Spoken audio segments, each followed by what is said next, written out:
Bonjour et bienvenue dans mon journal de lecture. Aujourd'hui, L'âge d'or de Pedrosa et Morell.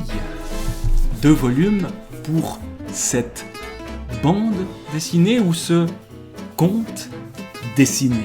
Ce qui est certain, c'est que le dessin est essentiel pour nous raconter une histoire qui se déroule dans un cadre qui est celui des contes de fées, dans un royaume où un roi vient de mourir, un royaume où donc il y a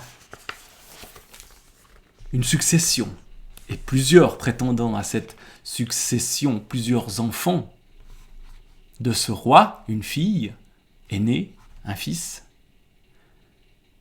Le fils conseillé par un personnage assez mauvais. La fille par un personnage bien plus positif. Donc tous les ingrédients pour nous raconter une belle histoire, à la fois où les gentils et les méchants sont assez faciles à déterminer, mais où cette lutte va se faire d'une manière qui ensuite sera quand même assez subtile.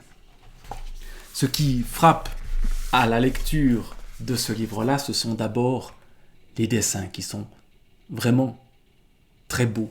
Ces ambiances colorées de forêt, ambiance pas vraiment réaliste qui nous renvoie à un monde merveilleux. Dessins de forêt où on trouve des brigands, des êtres qui se mettent ou se vendent au service du plus offrant. Ambiance mystérieuse,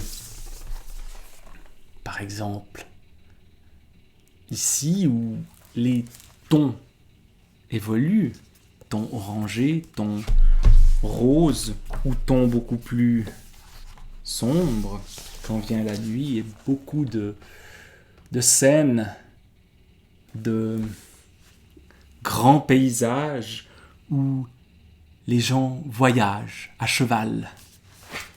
Mais que nous raconte cet âge d'or et pourquoi s'agit-il d'un âge d'or? Il y a donc une histoire de succession, un roi est mort, sa fille aînée devrait lui succéder, mais c'est le fils qui, mal conseillé ou conseillé par un personnage qui lui-même est un personnage mauvais,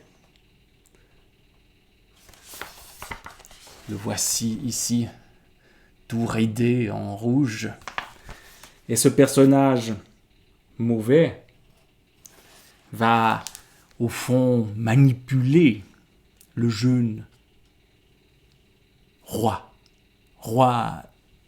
dont on se demande s'il a la légitimité alors que la fille est aînée. Et puis elle-même va devoir donc s'exiler, va être exilée par décision de son propre frère, avec certains de ses compagnons. Ils vont se rendre dans des régions du royaume où l'on résiste encore au nouveau roi, ou en tout cas où on est peu enclin à accepter ce nouveau pouvoir sans discuter. Et donc, tout l'enjeu, c'est de récupérer le pouvoir. Mais c'est un enjeu peut-être plus précis que cela. C'est quel pouvoir exercer? Un pouvoir absolu, celui proposé par le roi et ce conseiller manipulateur, ou un pouvoir basé sur l'idée d'un âge d'or, d'un trésor, un trésor qui est un livre qui raconte un passé mythique, celui de l'âge d'or, où le roi n'avait pas tous les pouvoirs, où le peuple était beaucoup plus entendu, et celle qui cherche à reprendre le pouvoir va se retrouver face à ce livre-là, face à ces réflexions-là. D'autres personnages avant elle vont d'ailleurs découvrir ce livre, démocratique si on veut, et ça va créer d'ailleurs des tensions, parce qu'elle, ce qu'elle veut, c'est le pouvoir, et pas le partager, ce pouvoir-là, alors que d'autres cherchent à donner véritablement le pouvoir au peuple. Bref, des conflits ont lieu, et bon, je ne vais pas tout raconter, mais introduire une dose de démocratie dans le monde, au fond, très hiérarchique des contes de fées, malgré les personnages de pauvres qui y brillent parfois, par miracle, Cendrillon, etc.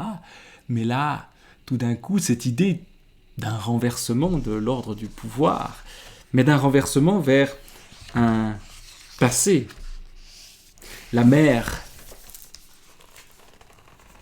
de celle qui se veut reine et du roi veut trouver le trésor et veut l'accaparer. Mais quel est ce trésor? C'est ce fameux livre.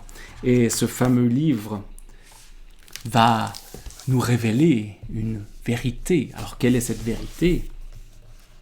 Cette vérité pour laquelle on se bat. Il y a de très beaux dessins de bataille nocturne ou de bataille pour le pouvoir et pour récupérer ce livre qui ne se donne pas à n'importe qui transforme les êtres, qui les déforme, qui les rend monstrueux quand ils ne sont pas dignes de lui. Et donc, je vais terminer cette petite évocation du livre de l'âge d'or.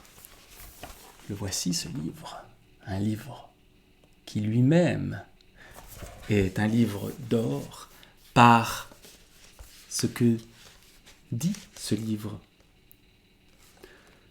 Depuis l'aube du premier jour, nous avançons d'un pas mal assuré, guidés par un esprit de concorde fragile. Ce que la campagne fertile offre en abondance, nous le partageons, tout comme le fruit de notre labeur commun. À nul ordre naturel notre destin ne répond. Nos volontés partagées dessinent elles seules notre horizon. Nous sommes faits du même sang, un même fer dans lequel nous forgeons nos lois, qui se dresse et se pare de l'habit de prince, nomme ici le maître, là le serviteur, fait de l'injustice une vertu. Amis, garde en souvenir les hivers passés. Jamais des tyrans rien ne fut donné, mais conquis dans les combats menés.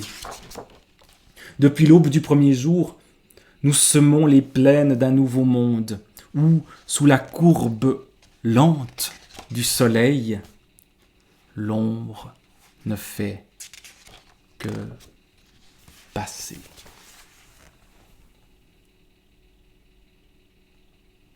L'âge d'or reviendra-t-il?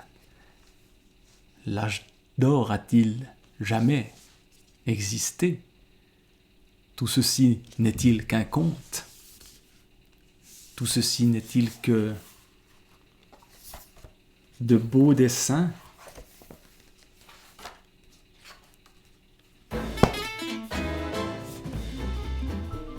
Nombreuses sont les questions que pose ce beau livre de Pedrosa et Morell, l'âge d'or.